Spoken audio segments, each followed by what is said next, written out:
Dharmabytes is brought to you by Free Buddhist Audio, the Dharma for your life. Our work is funded entirely by donations from our generous listeners. If you would like to help us keep this free, make a contribution at freebuddhistaudio.com/donate. Thank you, and happy listening. So, Bhante very much talks in those terms. That consciousness, the bodhicitta, working through him, working through us, working through every single person in this room to create the conditions, yeah? So consciousness, volition, will. We each of us have that volition personally. We each of us have will.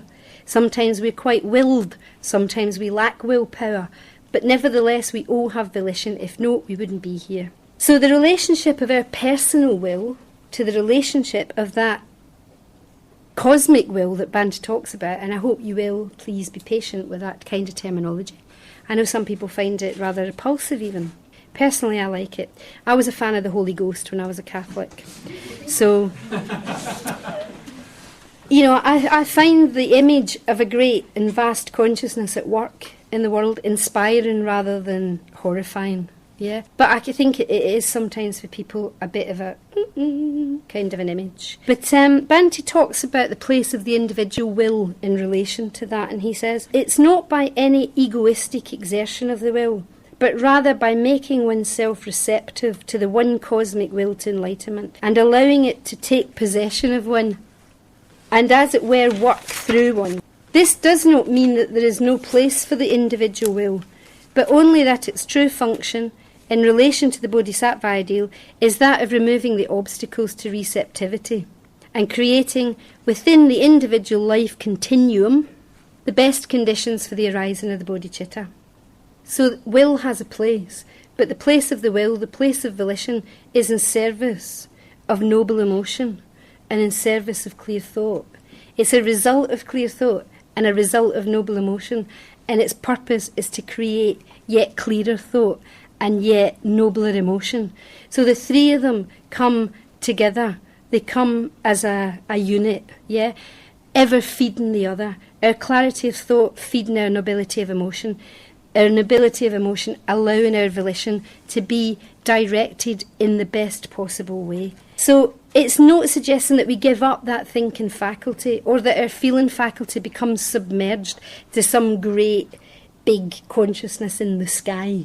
It's very much an integration of our individual clarity of thinking faculty and feeling faculty. And it's fascinating to think that we can create the conditions where that can really happen and really manifest. On the 1999 Order Convention, Bhante talked very much about the conditions necessary for the survival of the order and the movement. And he talked about the need for harmony. And he talked about the need for the arising of the bodhicitta to become real and not only effective within the order. So if we really think that Buddhism's a good thing, and we must, or we wouldn't be here, if we really think that the three jewels, or the one bright shining jewel of the bodhicitta, can be the elixir for the suffering of the universe and the world and all beings, then it is our job, as it were, to create the conditions whereby that jewel can shine ever more brightly.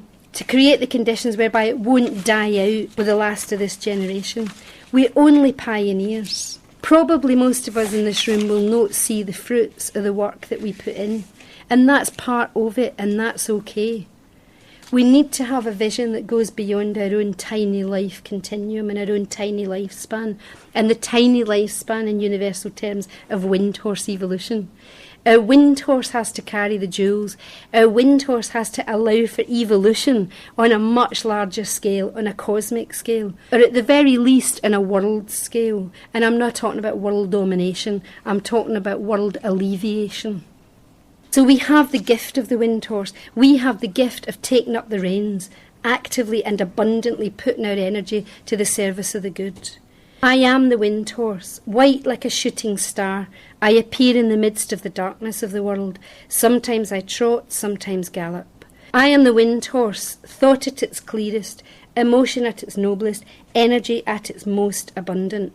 So let us clarify our thoughts again and again. Let us create nobility in our emotions, and may our energy be abundant and in pursuit of the good. May we create conditions that go beyond our lifetime, so that we leave a legacy for future ages. The world needs the Dharma, and we have the opportunity to send that wind horse, carrying its bright shining jewel, ahead of us and into the universe. Let's do it. We hope you enjoyed today's Dharmabite. Please help us keep this free. Make a contribution at freebuddhistaudio.com/donate. And thank you.